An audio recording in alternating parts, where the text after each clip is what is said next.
In this lecture, we are going to discuss sample paper 5, and in previous lecture, we discussed sample paper 4, but we did not discuss 5-mark question. So after completion of these questions, questions from sample paper 5, let us go with 4 marks question from sample paper 4.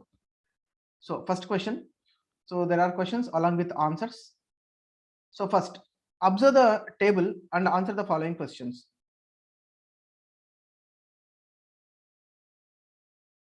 So we have lithium, some X element, potassium, chlorine, bromine, iodine, calcium, yttrium, barium.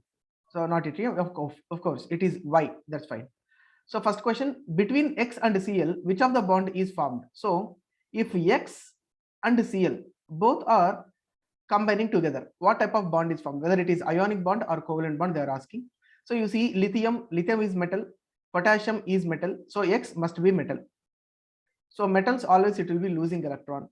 Chlorine, bromine, iodine, they are non-metals. Non-metals always gaining electrons. So metals will lose electron. Non-metal will gain electron. Transfer of electrons leads to ionic bond. So here answer is ionic bond. Number 2, what is atomic mass and symbol of element Y? Okay.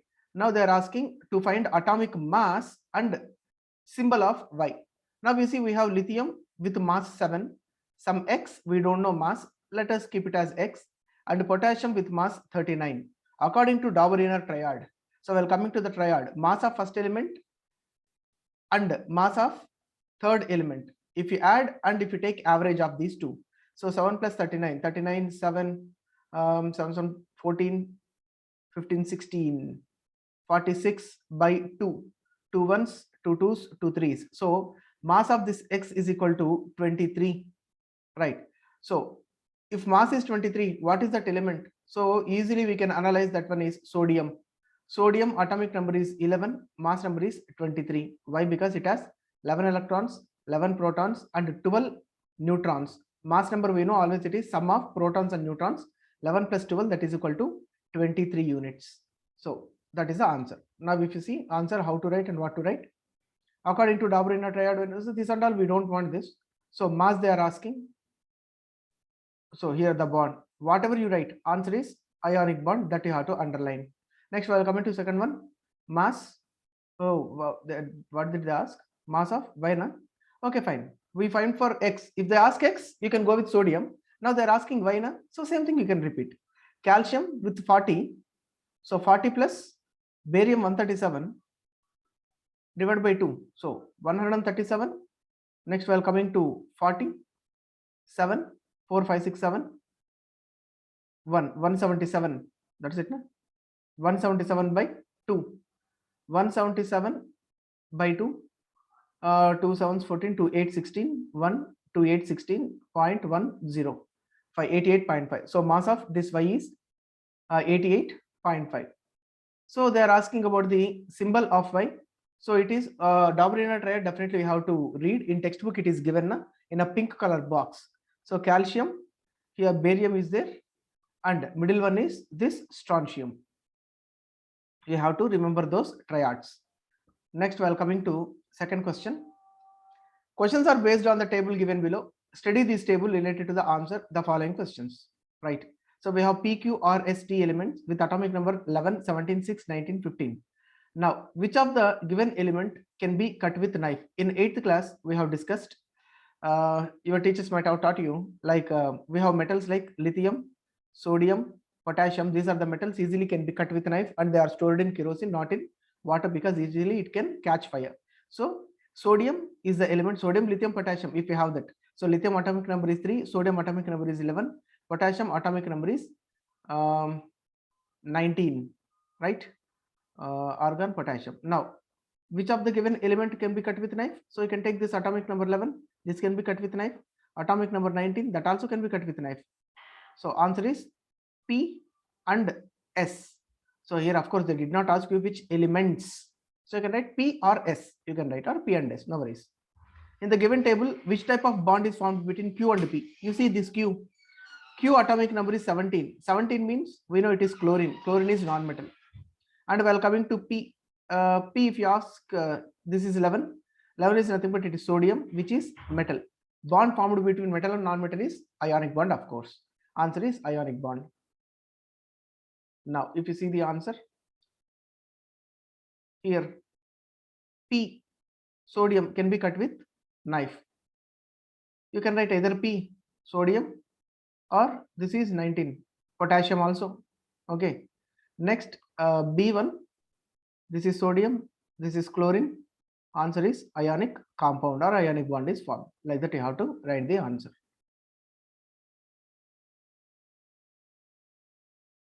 Then while coming to 3, 4, 5 bio and sixth one. The figure below shows the position of compass around bar magnet. So there is bar magnet with the north pole and south pole here, and compass needle, it is placed like this. Draw the diagram showing field direction around bar magnet. This is the very direct question. So what we have to do, you have to draw one bar magnet by mentioning north pole and south pole, and we know magnetic field lines will be flowing from north pole to south pole like this, arrow marks important. So like this you have to draw, and here also north pole to south pole, yeah, north to south, and again. So this is diagram which is present in your textbook. You can represent, and arrow marks are must you have to draw like this. So this is the diagram which is showing magnetic field around bar magnet. Number 2, let us assume a region contains densely packed field lines than the other region. Which region has stronger magnetic field? Obviously, if you see the magnet and magnetic field, near poles, magnetic field lines will be so denser. So this is the point where you can find huge density, and this is also point where you can find, you see more number of lines here, here, here. So more number of magnetic field lines are there, na? So magnetic field lines will be more denser near poles.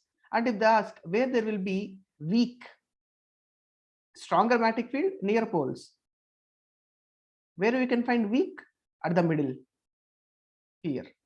So that is the answer you have to write. Next, so if you see the answer, so here this is the diagram which is showing magnetic field around bar magnet. And number 2, strength of magnetic field is proportional to relative closeness. Okay, all these nonsense you can write. Therefore answer is, therefore region contains densely packed field has stronger magnetic field, and you have to, if possible, you can write near poles. Near poles, that is the perfect answer. Okay, second one, internal choice. A permanent electromagnet using a solenoid is as shown in the given figure. Okay, there is solenoid with some steel bar, permanent electromagnet using a solenoid. Next, number 1, state one condition under which permanent electromagnetic is obtained if current carrying solenoid is used. So if you are using current carrying solenoid, and one condition you have to mention where permanent electromagnetic is obtained, they are asking. So many reasons you can write. So condition to be obtained permanent magnet current carrying solenoid used as follows. You see, current flowing through the solenoid should be direct current. You can use perfect alloy. That is the second reason you can write. So you can pass direct current through it instead of alternating current, such that huge amount of current can be passed, and strong strong electromagnetic can be made. And another reason you can write, you can increase more number of turnings in the solenoid. So multiple reasons you can write. Number 2, write one application of Fleming's left hand rule. Basically, Fleming's left hand rule, where we will be using Fleming's left hand rule, is the working principle of motor. So indirectly they are asking, write one application of Fleming's left hand rule. First of all, Fleming's left hand rule we will be using in, that principle is used in working of motor. And where motor is used, multiple answers you can write. Motors can be used in fan, grinder, electrical devices, right? Fans, grinder, mixer. Like that you can write the answer. So next, section B, 3 marks question number 8. Give reason for the following. Number 1, how do the melting and boiling point of the hydrocarbon increases with increase in molecular mass? You see, hydrocarbon compounds are there. For example, we have a least number of atoms in the hydrocarbon. Let us consider size of the molecule is this one.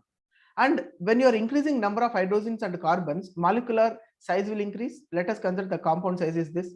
Still, if you are adding hydrogens and carbons, still its number will increase. Like that, if you keep on adding hydrogens and carbons in the molecule, Then what happens?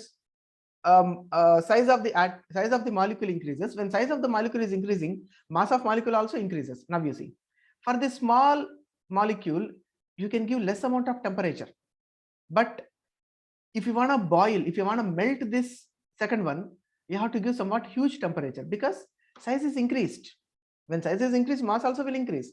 Number 3, you see this third condition where its size is so big. To melt this bigger one, you have to give still huge amount of temperature, isn't it? So when molecular mass is increasing, automatically melting points and boiling points also will increase. That is means huge amount of temperature should be given. When huge amount of temperature is given, then boiling points, melting points will change. It will increase. Number 2, carbon tetrachloride is not good conductor of electricity. Carbon C tetra 4 chloride CCl4 is not good conductor of electricity. He has given one statement, but we have to write the answer for that. We will see. Number 3, graphite is used for making dry cell electrode, but diamond is not. Why? Because graphite is a non-metal. It is a carbon compound. It is an allotrope, but which passes electricity so easily. But diamond is not. Diamond cannot pass electricity. Why? Because of the structures. If you observe the textbook, their graphite structure will be mentioning like this. So hexagonal structure. Carbon structure, graphite structure will be hexagonal. But while coming to diamond, one carbon is bonded with only three. But here one carbon bonded with two. One carbon bonded with two. So here again. So like that. So in textbook you can find this structure. Because of the structural difference, graphite can pass electricity so easily, but diamond will not pass. So if you see, melting point, boiling point of the hydrocarbon increases with increase in molecular mass. This statement is enough. No need to write this one, but it is displayed now. If you want, you can read the answer. Next, carbon tetrachloride is covalent compound. You see, carbon is non-metal, chlorine is also non-metal. You see, in ionic bond, metal and non-metal will combine. Metal will be losing electron, non-metal will be gaining electron.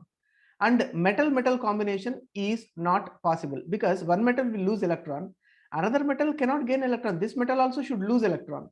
When both metals are losing electron, combination of two metals not possible. But while coming to non-metals, combination of two non-metals possible. Why? Because this non-metal and this non-metal eagerly waiting for the electron. So valence is what it will do. It will be sharing. So sharing of electrons, nothing but covalent bond. Now carbon tetrachloride. Carbon is non-metal, chlorine is also non-metal. Non-metal will form covalent compound, and covalent compounds comprises of only atoms, not ions. Right? Only atoms. In acid, bases and salts chapter in term 1, you guys have discussed one thing.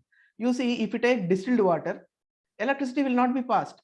But if you add in metals and non-metals and acid, bases, salts also have studied. If you add some pinch of salt, if you add salt, then it becomes salt water, then it allows electricity to pass through it. Why? Because salt has ions.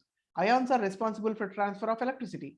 If you add one drop of acid also, acid splits into H plus ions, now it will be dissociated into H plus ions. So acids will conduct electricity. Bases also will conduct electricity because it splits as OH minus ions.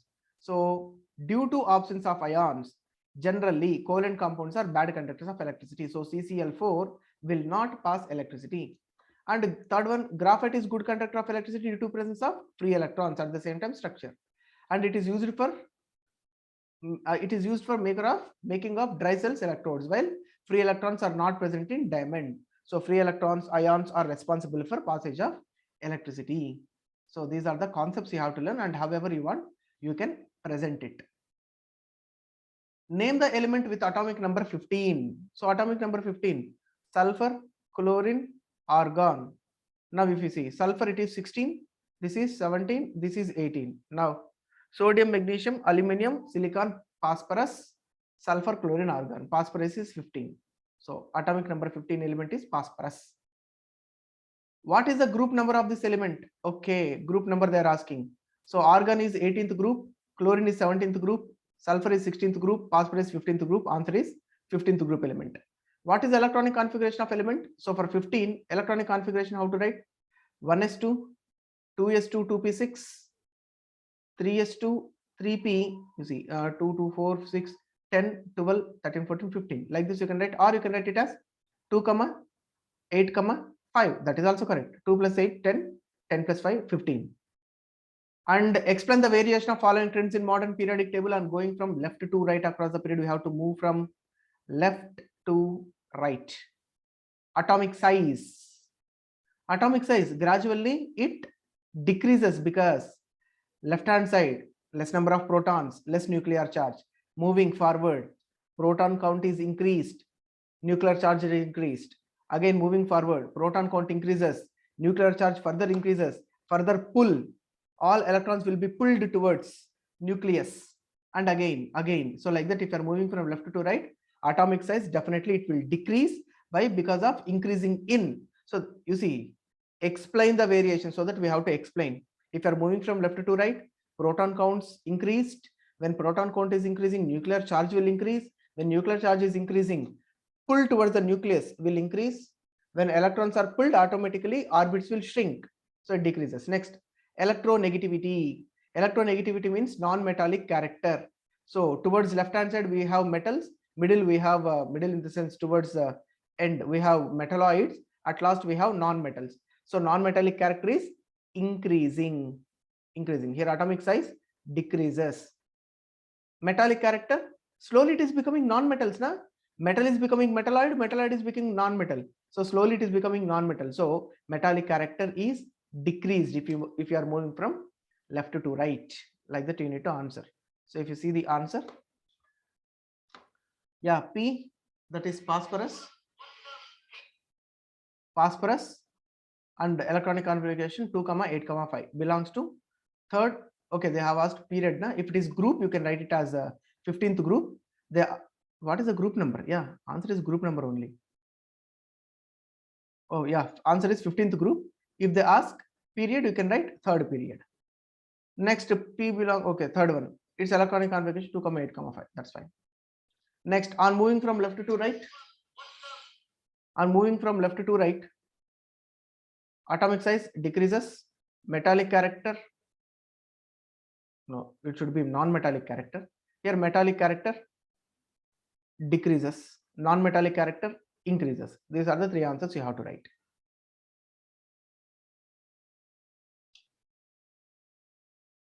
Then question number 10, 11. Two lamps, one rated 60 watt 220 volt, other 40 watt 220 volt, are connected in parallel to 220 volt supply. Find the current drawn by each lamp. That's fine. You see, there is a bulb, there is another bulb. Its power is 60 watt. This power is 40 watt. Both are connected in parallel to one voltage supply. That voltage supply is 220 volt. Both.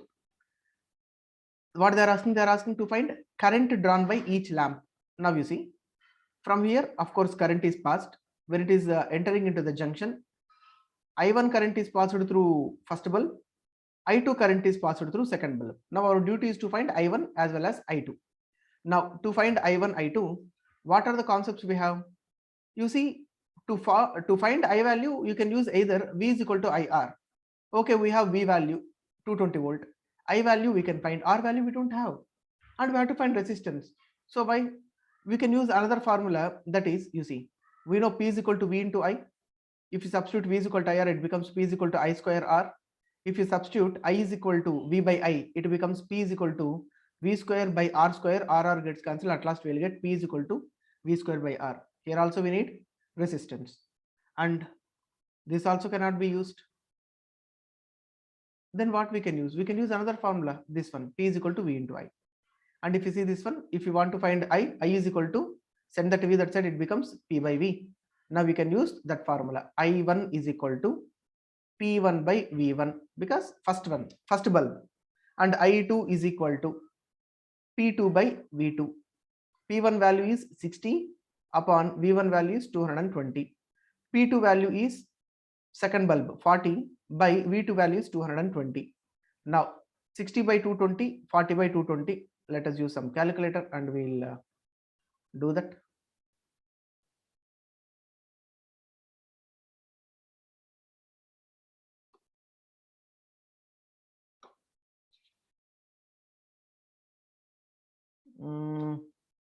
60 divided by 220 equals 0.27. So I1 is equal to 0.27 amp. I2 40 by 220.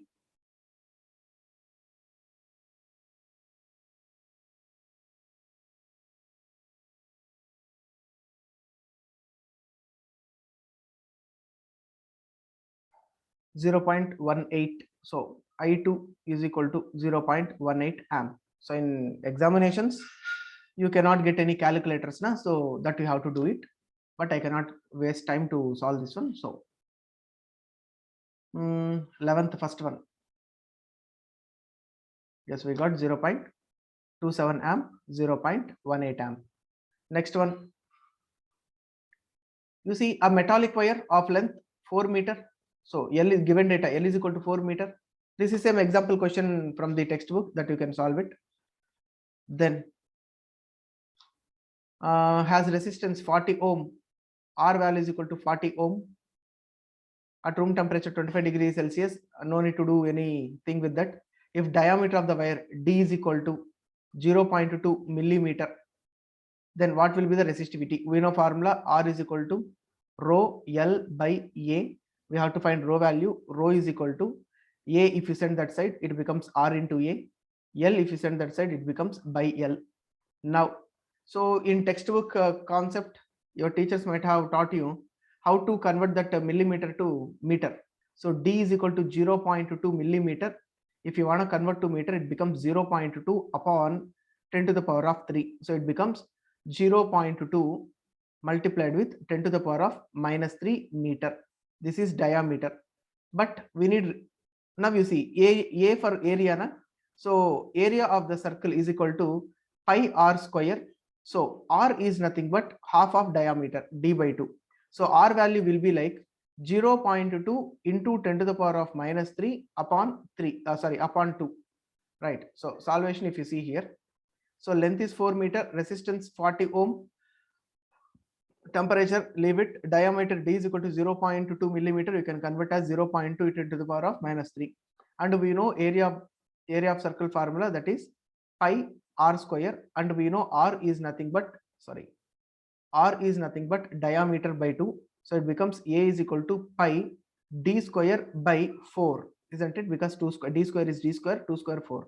Now we can write it as pi value is pi multiplied with d square, 0.2 into 0.2 into 10 power minus 3 into 10 power minus 3, which is 10 power minus 6 by 4. Now we know pi value, that is 3.14 into, now 0.2 into 0.2. You see, 0.2 multiplied with 0.2 is equal to 0.04. So here actually what we got, 3.14 multiplied with 0.04 into 10 to the power of minus 6 by 4 we have. 0.04 divided by 4 is equal to 0.01. So here if you cancel, it becomes 0.01. If you want to convert 0.01 into 1, so what we are going to do, 0.01 into 0.01 into 10 to the power of minus 2. If you do, it becomes 1. So to make this one as 1, what we can do, 3.14 into 0.01 into 10 to the power of minus 2. If you do, it becomes 10 to the power of minus 2 here, 10 to the power of minus 6 here, it becomes 10 to the power of minus 8. At last 3.14 into 10 to the power of minus 8, that is A value we got. Then that we have to substitute in rho. So rho is equal to RA by L, R value is 40 multiplied with A value, we got this one, 3.14 into 10 to the power of minus 8. So how you got this 10 to the power of minus 8? So already I have discussed, 0.02 is 0.04 by 4, that is 0.01. So 0.01 can be converted into 1 just by multiplying with 10 to the power of minus 2. Still, if you didn't get it after, just you can come back and go with that one. Okay, 10 to the minus 8 upon L value. L value is 4. So what you can do, 4 ones, 4 tens. So it becomes again 3.14 multiplied with 10 to the power of minus 8 and 10 to the power of plus 1. It becomes 10 to the power of minus 7. That is rho value. Very easy calculation.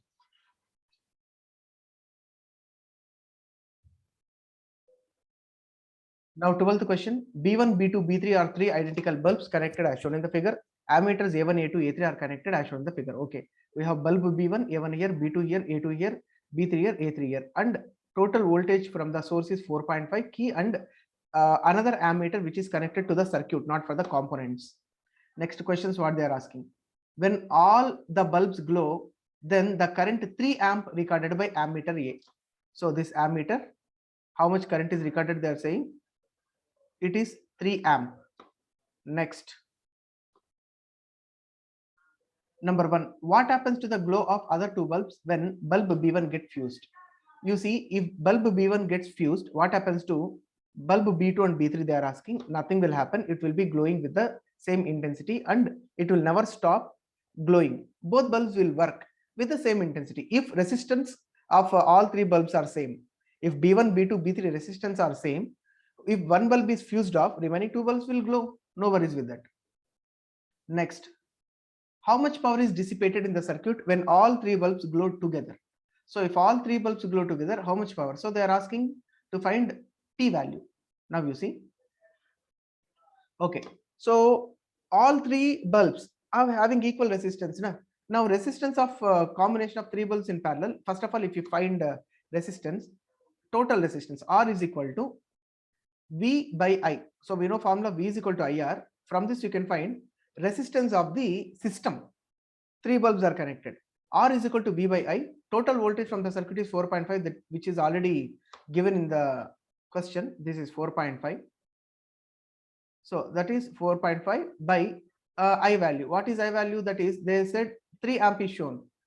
So 4.5 by 3, which is nothing but 1.5. So this 1.5 ohm is resistance of system.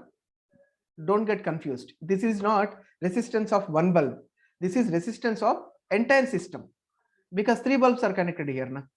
Next, to find resistance of each bulb, how many bulbs are connected? Three bulbs are connected, which are connected in parallel. 1 by R equivalent is equal to 1 by R plus 1 by R plus 1 by R. Why? We are considering resistance of each bulb is R and it is same. Now 1 by R equivalent is equal to, we got LCM R and numerator 3. So 1 by R equivalent is equal to 3R, or R equivalent is equal to R by 3. Now R equivalent value we know na. What? R equivalent is 1.5. So 1.5 is equal to R by 3. R is equal to, send that 3 that side, it will multiply 1.5 multiplied with 3. So resistance of each bulb is 4.5. So why we need to find resistance of each bulb? Because we need to find something there. So now we got resistance of each bulb is 4.5. And how much current is passed? You see, this is parallel circuit. In parallel circuit, current division, current will be divided. Near B1, I1 current will pass, B2, I2 current will pass, B3, I3 current will pass. And another thing, if all bulbs have same resistance, I1, I2, I3 values also will be same. If R1, R2, R3 values are same, obviously I1, I2, I3 will be same. Now, how much that is I1, I2, I3, each bulb, that also can be found. How? By using Ohm's law. V is equal to IR, I is equal to V by R. Apply Ohm's law for the first bulb. You will get V value is 4.5 in the circuit. R value of the first bulb, first bulb, that is 4.5. 4.5 by 4.5, 1. So like that, I1, I2, I3, all these three will be 1. Okay. Next, what they have asked, what is the power they are asking? So in previous question itself, I have said, this is the formula. Power is equal to V square by R. Use that formula. P is equal to V square by R. V square is 4.5 into 4.5 by resistance of each bulb. Sorry, resistance of total, that is 1.5. So we'll be getting 13.5. So power utilized by the circuit is 13.5. You see, in the question itself, they asked, in the question, how much power is dissipated in the circuit, not each bulb. If they have asked each bulb, then you have to go with R value 4.5, because resistance of each bulb is 4.5. But they are asking in the circuit. For the circuit, what is the resistance value? It is 1.5 ohm. So that only we have to take P is equal to V square by R, which is nothing but 4. V value is 4.5 volts. So 4.5 multiplied with 4.5 upon resistance of total circuit is 1.5. So at last we will be getting the value 13.5. So power is equal to 13.5 watt. That is the answer you have to write. Next, in that internal choice, same question repeated. Instead of 4.5, they have given 5. That's it. And instead of, you see, here 4.5 is given, here 3 amp is given. But here, instead of 4.5, 5 is given. Instead of 3, 2 amp is given. Same process, I think you can do it by referring the same answer. So same, we have to find the resistance of circuit. Resistance of the circuit is 2.5. Then we have to find resistance of each bulb. In previous question, 3 bulbs are connected. In this internal choice, only 2 bulbs are connected. So 1 by R is equal to 1 by R plus 1 by R. So after doing that, we will get resistance of each bulb. This 2.5 is resistance of circuit. This one is resistance of each bulb. Then we can find I value, same. I1 and I2 will be same. Why? Because resistance of each bulb is same. So first question, what they asked, find the value of current in each bulb. Current in each bulb is 1 amp. Number 2, what happens to the glow of B2 if B1 is get fused? B1 is get fused, B2 will glow as usual. When B1 get fused, the current B2 remains same, so it glows and remains unaffected. Nothing will happen. So like that, you have to answer that.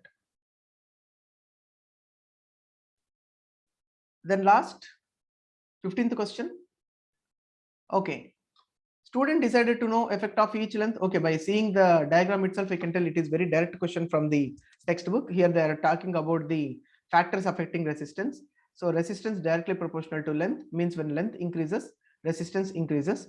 Resistance is inversely proportional to area of cross section. When area is increased, resistance will decrease. That is a concept, we have to get it from the diagram.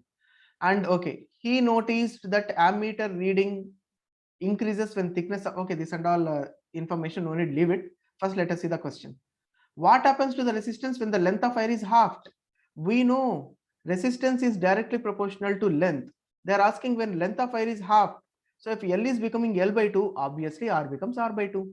If length is halved, resistance also will be halved. Very direct answer you can write, right? So you can observe the answer.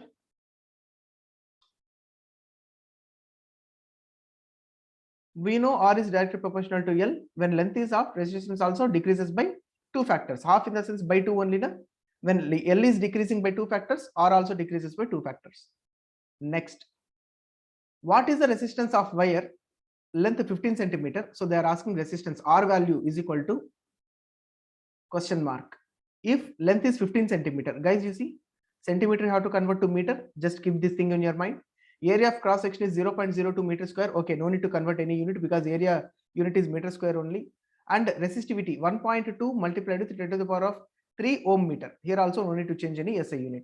Now what you have to find R value, we know formula. R is equal to rho L by A. Rho value is equal to 1.2 into 10 to the power of 3 multiplied with the length is 15 centimeter. Centimeter you have to convert to meter. 1 meter is equal to 100 centimeter. So you have to convert centimeter, that also we will see, by A, area of cross section directly they have given, it is 0.02. So it is quite simple. You see, 15 centimeter to meter, it is 10 to the power of minus 2 because 15 by 100. Why it is 100? Because 1 meter is equal to 100 centimeter. 1 centimeter, if you want to convert, send that 100, that's it, it becomes 1 by 100 meter. So that only 15 by 100. 15 by 100 means 15 by 100 means it is 10 to the power of 2. 10 to the power of 2, if it is going to numerator, it becomes 10 to the power of minus 2. And we know 1.2 into 10 to the power of 3 multiplied with 15 into 10 power minus 2 by that value, area. Area, you see, it is in, again, so area of cross section 0.02 meter square. Directly you can take that one. Okay, 0.02 we can write it as 2 into 10 power minus 2 for easy calculation. That's it. Now, so if you do calculation, you will be getting the answer 9 into 10 power 3, 9 into 10 power 3. Already in previous lectures I told 10 power 3 means it is kilo, na? So 9 into 10 power 3 you can write it as 9 kilo. Third one, a 10 centimeter wire is cut in half and joined parallel. 10 centimeter wire cut into half. So two things connected in parallel. Find the ratio of resistance.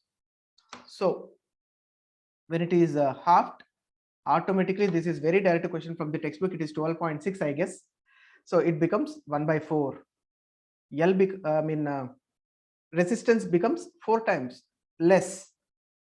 So that is the answer you have to write. Very direct question. And state 2 characteristics of copper due to which it is preferred in motor winding over aluminum. Why? Because copper, so resistivity of copper is less than aluminum, so that it can pass more current. Number 2, it will not get oxidized soon as aluminum. Copper is more susceptible to oxidation. So those are the two reasons.